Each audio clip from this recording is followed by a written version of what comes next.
Bonjour à tous, c'est Séverine et bienvenue pour un nouvel épisode de Happy Aspie Talk. Aujourd'hui, on va parler d'un sujet fondamental dont on ne parle jamais, ou quasiment jamais. C'est tout simplement comment se débarrasser de ces habits neurotypiques qu'on a portés pendant des années jusqu'au jour où on a découvert qu'on était une personne autiste. Donc je vais vous parler de mon parcours, voilà comment j'ai fait, pour là vous donner des pistes parce qu'il est fondamental d'être soi-même. Donc c'est un peu le titre du podcast, Devenir soi. Donc moi, si vous voulez, j'ai découvert mon autisme il y a 5 ans, 6 ans, quelque chose comme ça. Ce qui fait que j'ai passé toute mon enfance, toute mon adolescence, la majorité de ma vie en fait, dans la peau d'une personne neurotypique. Évidemment, les habits étaient très serrés, ne me convenaient pas du tout. Pendant toutes ces années, je sentais bien que j'étais différente. Ça a démarré dès la maternelle. Je voyais bien, j'étais dans mon coin. C'était vraiment très très dur pour moi à l'école, comme pour toutes les personnes autistes. Mais au fil du temps, j'ai essayé de me suradapter et j'ai pris un modèle qui était ma mère. Donc ma mère, c'est une personne voilà, très élégante, intelligente, cultivée. Donc c'était plutôt un beau modèle.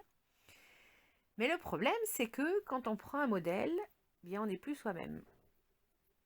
Et alors au début, ça collait bien parce que ma mère, voilà, c'était un modèle agréable, séduisant.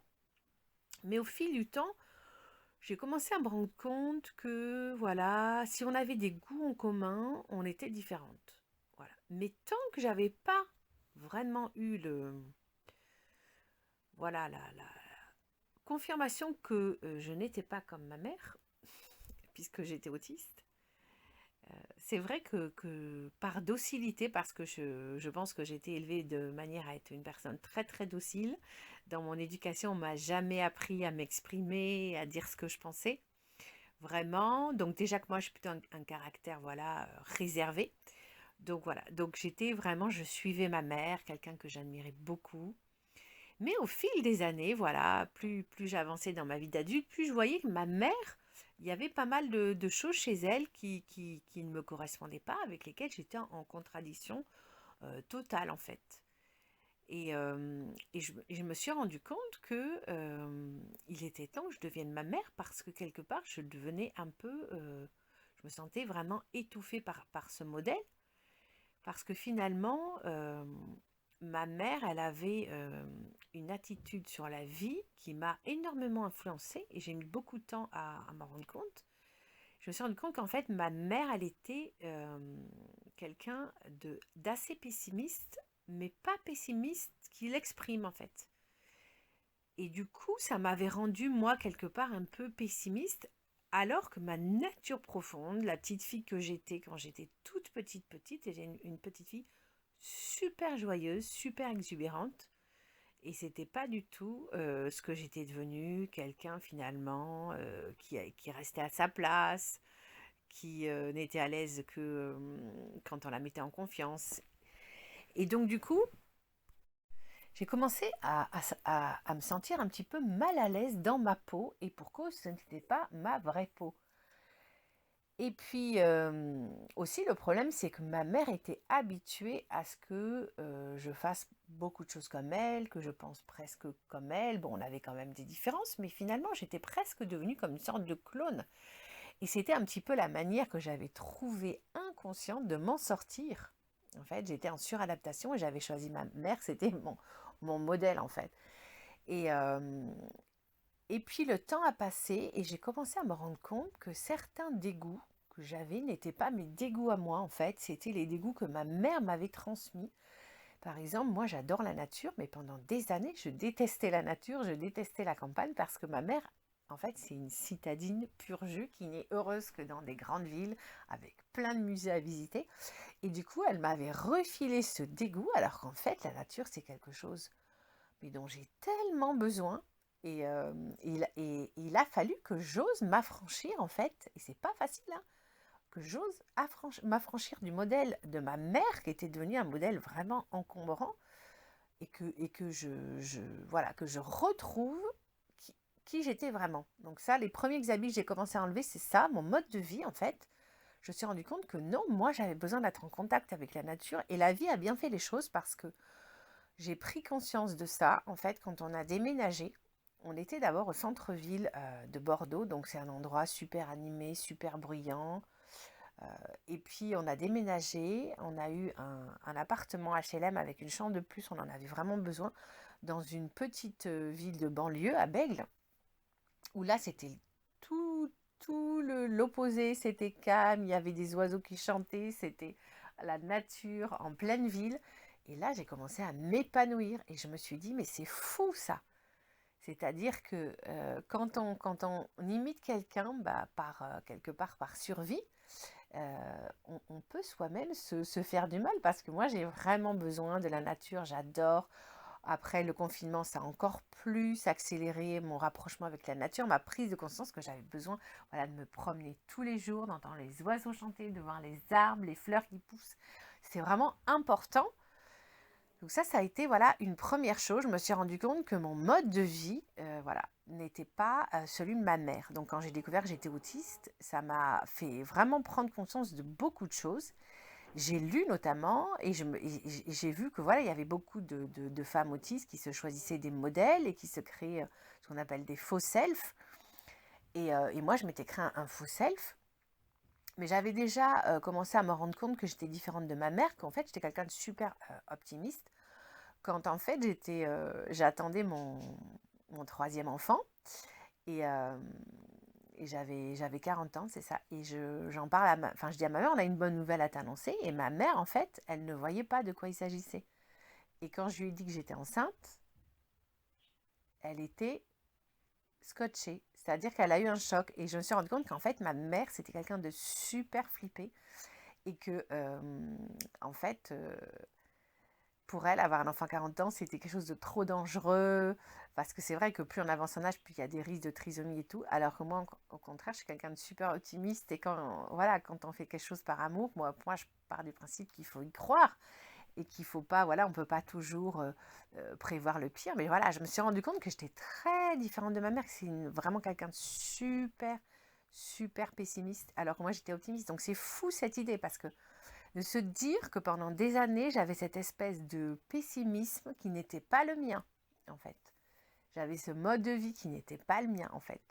Ma mère, c'est quelqu'un voilà, de très très élégant, qui accorde beaucoup d'importance à son apparence, alors que moi, en bonne autiste, bon, j'essaye d'être présentable, mais j'ai envie de mettre des habits confortables, vous voyez ce que je veux dire, j'ai envie, et ça, c'est quelque chose que quelque part, je m'interdisais de faire parce que j'avais cette image encore, voilà, il faut porter des chaussures à talons, des petites jupes droites, enfin, que des trucs pas confortables, et voilà. Et du coup, le fait de découvrir mon autisme, ça a été vraiment une libération. J'ai enfin pu m'autoriser à être moi-même et j'ai commencé en fait à devenir moi-même et à me réinventer. Donc ça a pris du temps parce que il faut changer des réflexes qu'on a et notre cerveau, en fait, il a vraiment horreur du changement. Et il va dire, ouais, mais pourquoi tu vas dans cette direction, etc. Et en fait, une des façons vraiment les plus simples que j'ai trouvées pour devenir moi-même, c'est vraiment de me poser, de me dire, ok, comment tu vois ta vie au quotidien? Déjà, la façon de s'habiller. J'avais envie de m'habiller d'une façon qui me ressemble. Voilà. Je sais que j'ai arrêté progressivement en fait de me maquiller tous les jours parce que voilà, quand j'avais une mère qui était toujours maquillée avec les vernis et tout, donc j'avais encore cette influence. Et je me disais, non, mais il faut que je sois impeccable. Et puis au bout d'un moment, j'en avais marre, ça ne me correspondait plus. Je me disais, bon, mais j'ai des imperfections. Eh bien, c'est pas grave, j'assume. Parce que moi, en fait, je suis beaucoup plus convaincue que ce qui est important, c'est pas l'absence de défaut du visage, c'est plutôt de rayonner de l'intérieur, d'être bien dans sa peau. Je pense que quand on est bien dans sa peau, bien même si on a des petits défauts sur le visage, en fait, les gens, ils s'en fichent complètement. Quand vous leur parlez, voilà, ils voient que vous êtes bien, donc ils reçoivent vos ondes positives et ils passent un bon moment. Alors que de vouloir être trop dans le contrôle, enfin bon, ça ne fait que rajouter du stress au stress parce qu'on est toujours en train de se regarder, etc. Et ça a facilité voilà, ma vie en fait. Donc j'ai commencé à avoir voilà, une tenue plus simple, plus confortable, à être beaucoup plus connectée avec la nature. Et je me suis vraiment rendu compte du bien que ça me faisait d'être avec la nature. Et maintenant, c'est vrai que j'adore les animaux. Bon, il y en a certains que j'aime toujours pas, mais j'ai plus cette peur que j'avais enfant des insectes et tout, parce que voilà, j'ai vraiment compris que chaque espèce végétale, animale avait son importance dans vraiment l'écosystème. Et du coup, ça m'apporte vraiment une joie au quotidien de contempler la nature. Donc voilà, ce que je recommande, c'est de prendre du temps, de s'observer. Qu'est-ce que j'aime faire moi, personnellement, et pas pour faire plaisir à un tel ou à la société. Qu'est-ce qui me plaît dans la vie? Qu'est-ce qui m'attire? Quelle est ma passion? Et je trouve ça important vraiment, nos fameux intérêts spécifiques, d'essayer, pas forcément d'en faire un métier, parce que c'est pas toujours évident de gagner sa vie, mais en tout cas d'en faire une nourriture au quotidien, que ça soit vraiment quelque chose qu'on puisse faire quotidiennement, parce que c'est ça qui nous stimule en fait, qui fait qu'on avance dans la vie. Bien sûr, je recommande la pratique de la méditation de pleine conscience, parce que d'ailleurs, moi, c'est comme ça que j'ai pris conscience déjà que j'étais autiste. Donc, vraiment, je recommande de vraiment se mettre à méditer, parce que ça va vous permettre d'être en contact avec vous-même. Car quand vous méditez, vous êtes hors toute influence. Ça apporte beaucoup de connaissances sur soi et beaucoup de créativité, parce qu'il va falloir réaménager sa vie. C'est pas toujours évident. Les personnes qui vous entourent peuvent être surprises parce qu'elles vous ont connu d'une certaine manière. Et à partir du moment où vous allez essayer de devenir vous-même, il va y avoir plein de changements. Et en fait, on se rend compte qu'il n'y a pas que les personnes autistes ou les personnes TDAH qui ont des gros soucis avec le changement. Mais en fait, beaucoup de gens neurotypiques n'aiment pas voir les autres changer. Voilà, donc les choses vont se faire petit à petit, réaménager voilà, sa vie, son quotidien. Aussi revoir les personnes qu'on fréquente, parce qu'il y a peut-être des personnes qu'on se force à fréquenter puis qui ne nous correspondent pas du tout. Il faut voilà, prendre son temps pour essayer voilà, de s'épanouir sans complexe. Moi, je recommande vraiment de lire comme ça le plus possible d'articles ou de livres qui sont écrits par des personnes autistes qui ont découvert leur autisme tard. Ça peut donner des idées, non pas pour se mettre à copier toutes les personnes autistes, mais ça peut, voilà, on cherche, on tâtonne, mais le but, c'est voilà, de se libérer, en fait, définitivement de ces faux habits neurotypiques qui étaient trop étroits pour nous pendant toutes ces années, et, et de devenir joyeusement une personne autiste, voilà, avec plaisir, enthousiasme et passion. Et pour terminer, je voudrais parler d'une partie importante de la transformation pour devenir soi-même, c'est oser dire non à ce qui ne nous plaît pas, ne nous convient pas, et oser affirmer ses choix. Ça, c'est quelque chose qui n'est pas évident, parce que ça paraît, euh, voilà, sauter aux yeux qu'une personne qui pendant des années aura tout fait pour entrer dans un moule qui n'était pas le sien, aura passé son temps à dire oui à des choses qui finalement ne lui correspondaient pas. Donc ça, il va falloir faire au quotidien, s'entraîner à dire non. Alors moi, je sais que j'avais beaucoup de mal à dire non. Et je trouve qu'il y a une phrase très simple à dire, je ne suis pas disponible. Les gens en général n'en demandent pas plus que ça. Vous n'êtes pas disponible. Et comme ça, vous commencez à éviter de faire des choses qui vous pèsent, qui vous coûtent, sur le plan physique, émotionnel, qui créent des fatigues.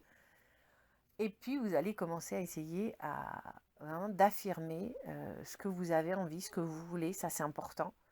Et donc, c'est important aussi peut-être de tenir un journal intime. Ça permet vraiment de libérer tout ce qu'on a dans notre tête, et de faire un petit peu le place net, en fait. Voilà, c'était vraiment, je voulais vraiment insister sur ce dernier aspect, apprendre à dire non et oser affirmer ses choix, ses goûts et ses envies. Eh bien, ça sera tout pour aujourd'hui. J'espère que ce podcast vous aura inspiré. Si vous avez des questions, n'hésitez pas à les mettre dans les commentaires. Merci de liker et de partager pour répandre le bien-être autiste autour de vous. D'ici là, je vous souhaite plein de belles choses dans votre nouvelle vie, et on se retrouve la semaine prochaine. À très bientôt.